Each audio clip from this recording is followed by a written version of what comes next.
The Battle of San Francisco, also known as the Battle of Dolores, was a major battle in the Tarapacá Campaign of the War of the Pacific, fought on November 19, 1879, in the Peruvian department of Tarapacá. A Chilean army under Colonel Emilio Sotomayor had moved via Dolores Railroad deep into Tarapacá and was encamped at San Francisco Saltpeter Office, about 30 kilometers southeast of the port of Pisagua. Allied forces under General Juan Buendia launched an attack on Sotomayor's army. At the beginning, Bolivian General Carlos Villegas pressed the attack over a poorly defended battery right in the Chilean center and almost succeeded. Only the arrival of infantry support allowed Colonel José Domingo Amunategua to hold the battery in his position. Also, the Allies struck with the intention of driving the Chilean defenders away from Dolores. Buendia hoped to defeat Sotomayor's army before the anticipated arrival of Gen. Erasmo Escala with reinforcements from Hospicio. The Allied battle columns became confused during the fierce fighting, and Sotomayor's men rejected the attack over its flanks and center. Colonel Ladislao Espina was mortally wounded at San Francisco, while Gen. Villegas was wounded and captured, among other Allied officers. The Allies were forced to retreat from the area, ending their hopes of sending the Chileans back to the sea. Also, Buendia lost a huge amount of war materiel such as cannons, ammunition and weapons. The catastrophe for the Allies was the result of poor logistics, inefficient leadership and the unexpected desertion of the Bolivian army under the half-hearted command of President Hilarión Daza, known as the Cameronese betrayal. Prelude. After the Chilean Navy obtained a decisive victory at Angamos, Rafael Sotomayor, the Chilean Secretary of War, and General Erasmo Escala, Army's Commander-in-Chief, began the preparations for the invasion of the Tarapacá Department. On November 2, the Chileans launched an amphibious operation at Pisagua and pushed the Allies offshore. It allowed to establish a beachhead to transport equipment and soldiers. Also, the loss of Pisagua deprived Gen. Buendia of the only available escape route he had left, because Iquique was under blockade since the war broke out. In fact, Buendia was in a very dangerous position. He was obliged to retake Pisagua at all costs to reopen his line of communications. Au contraire, his only way out of Tarapacá would be marching to Arica through the Atacama Desert. To make things worse, the Allies were scattered all over the region. After defeated at Pisagua, Buendia retreated to Iquique where he joined Caceres and Bustamante. Carl Past of Davila never moved from Pozo Almonte and Gen. Carlos Villegas went to Puerto Patio. Another two divisions were between Pozo Almonte and Iquique, while Villamil retreated to Agua Santa. The Aroma Battalion was at Mejillones and the Vengadores Battalion was at Agua Santa. When the news of the Chilean victory reached Tacna, the Allies quickly held two war councils. In those, it was decided that Bolivian President, General Hilarión Daza, would drive his army to Tacna, a few kilometers north of Pisagua, where he would join with Buendia and assume the command of the entire Allied army. When reunited, Daza would attack Pisagua to regain the port. Two gun trains transported Daza's troops and supplies to Arica, from where the march started on November 6. To reach the rendezvous point of Tacna, the Bolivians should walk about 150 kilometers from across the most arid desert on Earth. Therefore, President Prado advised Daza to march at night to keep troops' welfare. But what Prado didn't know was that Daza wasn't sure of his troops' loyalty, so he deliberately wore down his army.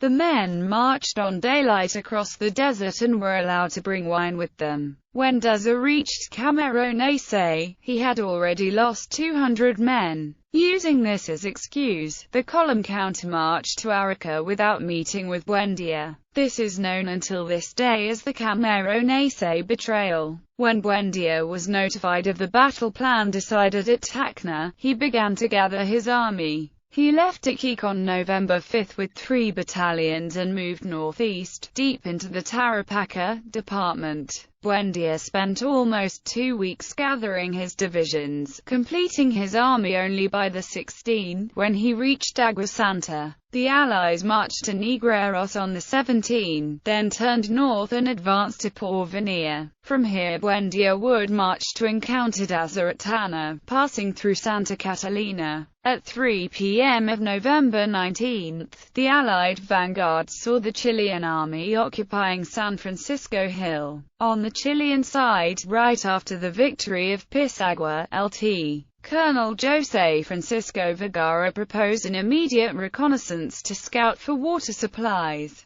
Vergara with a cavalry detachment departed on November 5 following the railroad to Dolores Saltpeter office, where Vergara found the installations and water machines in good condition. The next day, the detachment resumed its mission, and doing so annihilated 2 Allied cavalry squadrons at Germania. When Escala received Vergara's report, sent 3,500 men under Col. José Domingo Amunátegui to Dolores on November 7.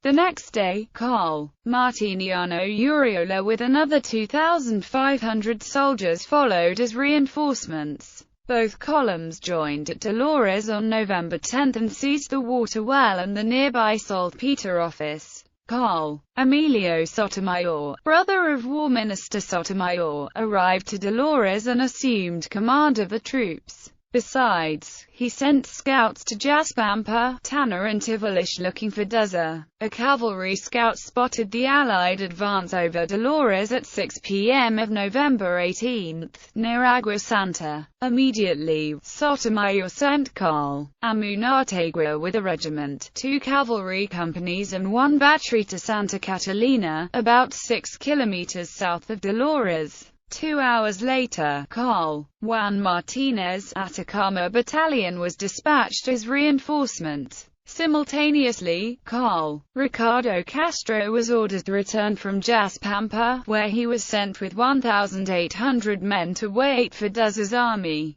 Castro left in place the Bonus Battalion and returned to Dolores with Velázquez artillery. Both Castro and Velázquez arrived on the 19th, when the Allied army was already deploying in front of Sotomayor. After his return from Tana, Lt. Col. José Francisco Vergara spent great efforts in trying to convince Sotomayor to deploy the army over San Francisco Hill, instead of Santa Catalina. Vergara acknowledged the huge mistake Sotomayor was making, since the Chileans were outnumbered in a proportion of 2 to 3. The arguments became more and more violent between them. But finally about 1 a.m. of November 19, Sotomayor gave an order to Amunátegui to return from Santa Catalina. While at Santa Catalina, Amunátegui's cavalry captured 3 Argentinian scouts who informed that the whole Allied army was coming from Agua Santa. At the same time, Buendía was marching to Santa Catalina, a little more west from Amunátegui's position. But the reconnaissance of both sides was very defective and the enemies weren't aware of each other. Amunátegui reached Dolores at dawn of the 19th, and the Allies arrived shortly after. Buendía's vanguard established around the water well at Porvenir, about 1.2 kilometers south of San Francisco Hill. Army's layout,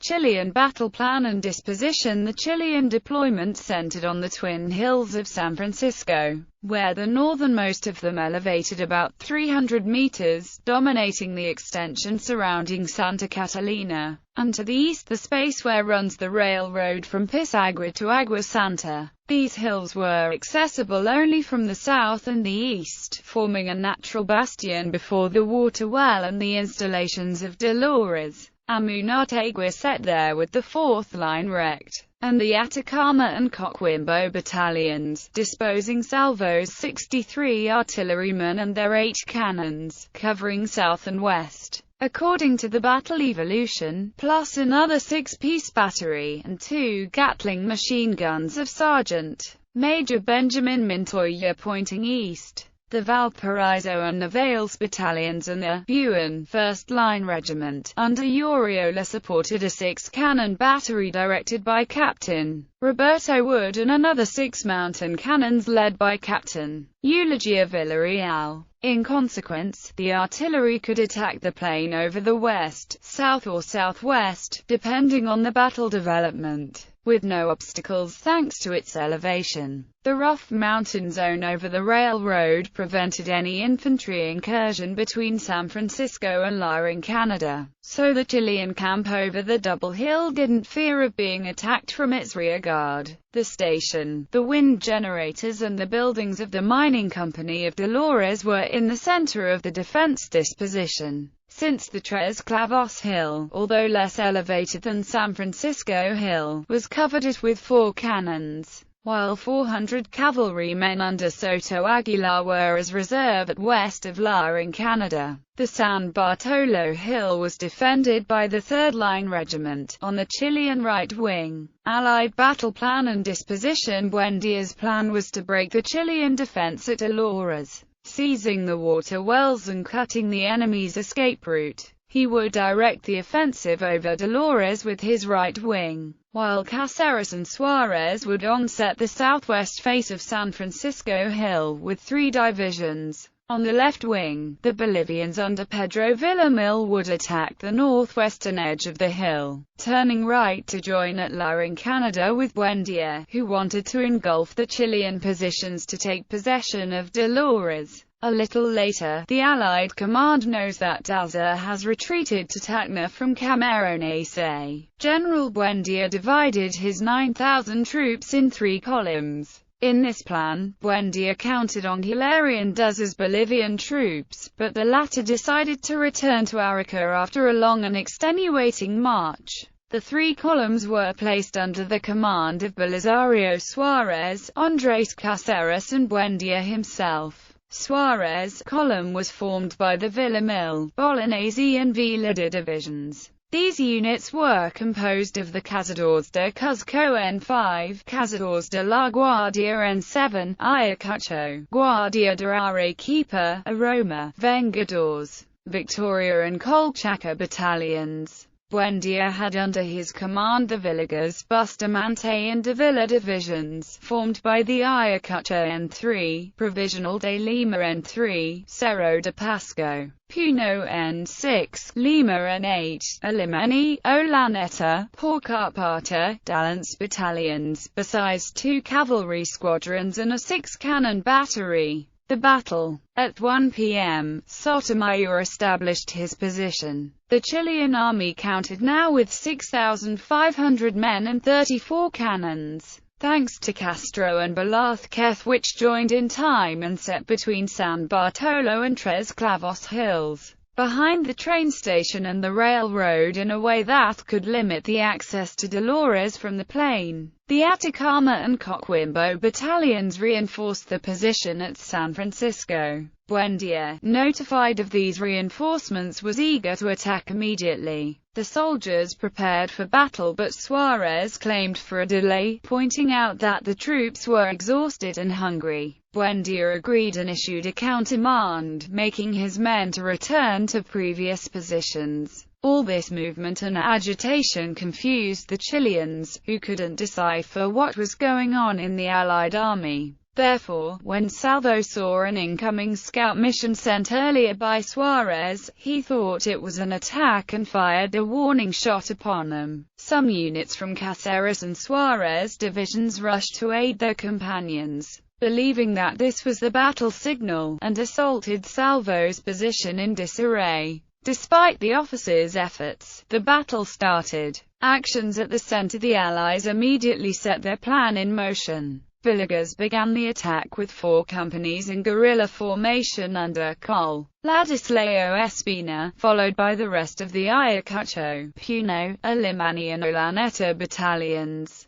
These companies advanced over San Francisco Hill and reached its bottom. Here the soldiers were out of Salvo's fire range, and organized. Another company of the Daliance Battalion came to support the attack too. Having arranged his men, Espina began to climb the slope. Villegas pressed the attack, sending Bermudez, Lima and Degree 8 Regiment into the fray. Incredibly, Salvo wasn't supported by infantry, so he was heavily outnumbered. Thus, his 63 men were arranged in front of their cannons and fired upon Espina's men with their Winchester carbines. The gunners barely contained the attack long enough to receive reinforcements. When warned, Carl Juan Martinez sent 2 companies of his Atacama Battalion under Captain Cruz Daniel Ramirez to aid Salvo. Ramirez's companies managed to push back the Allies. Espina was killed about 40 paces from Salvo's cannons, where his body was found after the battle. Carl Lovedenz with the rest of his Daliance Battalion reinforced the position and resumed the assault. However, Ramirez was reinforced as well with some troops from the Coquimbo Battalion and rejected this new attack. Besides, the Allied reserve fired upon the Chileans without leaving its position, shooting their comrades in the back. Strengthened once more with more troops, the Allies climbed the hill slope again, but now the rest of the Atacama Battalion was in place. The ensuing clash was brutal. Literally, a mass of men from both sides rolled down the slope, stabbing and bayoneting each other. The Chileans crushed several Allied companies and finally bayoneted off Villegas' column from the hill. The Allied officers tried to contain the retreat, but half of the Allied right flank withdrew. As the soldiers fled in all directions across the Pampa del Tamarugal, taking their reserve along with them, Amunategui managed to hold the cannons, but at high cost. 30 artillerymen, 82 soldiers and 7 officers were dead or wounded. This action proved decisive for the battle outcome. Flank combat. Meanwhile, Buendia took his column to Dolores Well, where he was received by heavy artillery fire from Friasa, Montoya's and Carvalho's batteries. Despite the barrage, Buendia rallied his lines and stubbornly continued his advance, until entered into 3rd Line Regiment fire range. Castro's infantry also received Buendia with intense fire, forcing the Peruvians to retreat, this time definitively. Villamil took under him Suarez' left wing and moved to La in Canada to face Uriola. His column met fire from Woods and Villarreal's batteries, which dissuaded the Allies from coming any closer. Villamil was shelled twice and his soldiers fled from the field. The rest of Suarez' group, Bolognesi's and Vilad's divisions, attacked the 4th Line Regiment and the bulk of the Coquimbo Battalion, Amunategui's right and center. Both divisions were received with dense infantry fire and forced to seek refuge in ditches on the floor. So, Suarez was annulled from the rest of the battle. The summer failures finally broke Ali's morale and the soldiers disbanded in all directions about 5 p.m. The cavalry saw the retreat of Buendia and fled, without covering the retreat as it's supposed to. Suarez and Caceres divisions retired in order and formed a small group of soldiers from Buendia's and Villamil's columns. About 4,500 men retired in order to Tarapacá. The Chilean didn't pursue, believing that the real fight would take place next day. Aftermath. The Chileans lost 208 men between dead and wounded, while the Allies had 296 casualties, plus over 3,000 missing troops. The defeat was a very rough blow for the Peruvian Army Southern Command, adding the effect of Diaz's withdrawal on the troops' morale, especially the Bolivians. After the battle, the remaining troops marched to Tarapacá.